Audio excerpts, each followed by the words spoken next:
So দোস্ত, আমি আবার বাংলায় ফিরে এসেছি, কারণ আমার কন্টেন্টে যে আমি হিন্দিতে বানিয়ে ছাড়ছিলাম, তো তার জন্য খুব প্রবলেম হচ্ছিল। প্রথম কথা হচ্ছে, আমার যে যারা পুরনো ভিউয়ার্স আছে, পুরনো সাবস্ক্রাইবার আছে, তারা সবাই বেঙ্গলি দেখেই সাবস্ক্রাইব করেছিল। হঠাৎ করে দেখছে হিন্দিতে আমি কথা বলছি, তো তাদের কাছে ব্যাপারটা কী বলবো, হজম করার মতো হচ্ছিল না। যে কারণে আমি আবার বাংলায় ফিরে এসেছি। তো এখন থেকে আমি পুরো 100% ডিসাইডেড যে এরপরে যত কন্টেন্ট বেরোবে সবটাই বেরোবে হচ্ছে বাংলায় বেরোবে। আর দ্বিতীয়ত হচ্ছে, আমি এই শর্টটা বানাচ্ছি তার কারণ হচ্ছে, আমি এই মুহূর্তে যাচ্ছি বর্ধমানের দিকে, আর দুর্গাপুর এক্সপ্রেস ওয়ে দিয়ে যাচ্ছি। নতুন দুর্গাপুর এক্সপ্রেস ওয়েটা তোমার একবার দেখাতে চাই। জাস্ট দেখো, দুর্গাপুর এক্সপ্রেস ওয়ে, এটা হচ্ছে ন্যাশনাল হাইওয়ে, যা মানে এটা তো রাস্তা ছিলই আগে, কিন্তু এখন এই দুর্গাপুর এক্সপ্রেস হয়ে এরকম এতটা সুন্দর 3x3 লেন হওয়ার জন্য রকেটের বেগে গাড়ি চলবে। কিন্তু আমি অতটা স্পিডে চালাচ্ছি না, আমি মাত্র 80 কাছাকাছি, 79, তো এই স্পিডে চালাচ্ছি।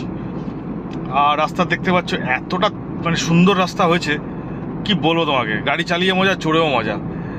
মানে এক হাতে দেখো রিল্যাক্সে চালাচ্ছি, আর এক হাতে মোবাইল দিয়ে ভিডিও করছি। হ্যাঁ জানি এটা একটু রিস্কি ব্যাপার, বাট ঠিক আছে, সামনে অনেক ডিস্টেন্স অবধি যেহেতু গাড়ি রয়েছে, তার জন্য আমার আর প্রবলেম হচ্ছে না আশা করি।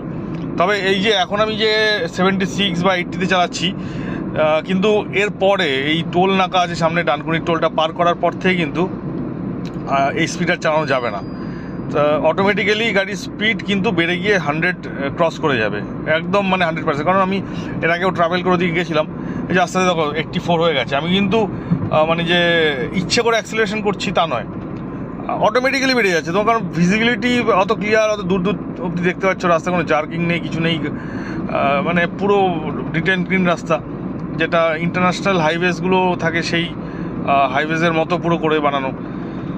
তো তার জন্যই তোমার এখানে গাড়ি যদি 100, 110, 20 চালাও, জানি এখানে এর থেকে বেশি জোরে যায় গাড়ি, কিন্তু সেফেস্ট স্পিড হচ্ছে 100, অ্যারাউন্ড 100 হচ্ছে মানে সব থেকে সেফ স্পিড। আমি বলবো না যে রাস্তা কি চলে আসলে কি, ওরকম ব্যাপার নেই। ব্যাপারটা হচ্ছে গাড়ির টায়ারগুলো আজকাল, ওর ওপরই ভরসা নেই আমার। গাড়ির টায়ার রানিং অনেক সময় কিছু হয়ে যেতে পারে, তো সেই ক্ষেত্রে তো এত ওভার স্পিডিং থাকলে পরে গাড়ি সামলানো মুশকিল হয়ে যেতে পারে।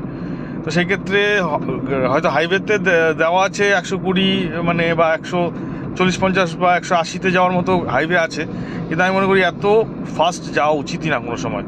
আর সবথেকে মাঝে মাঝে একটুখানি ডাউনের যে আপ অ্যান্ড ডাউন থাকে না, এই কার্ভগুলো, এর জন্য হয়তো তুমি যদি ওভার স্পিডিংয়ে যাও, একবার বসবে উঠবে, আর যে আবার রাস্তা যখন টাচ ডাউন করবে তখন আর ব্যালেন্স খুঁজে পাওয়া যাবে না।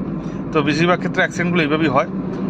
তো সবসময় একটা যে হাইওয়ের যা ক্যাপাসিটি, তার থেকে অনেক নিচে লো স্পিডে গাড়ি চালানো উচিত। তো কেমন লাগলো বলো।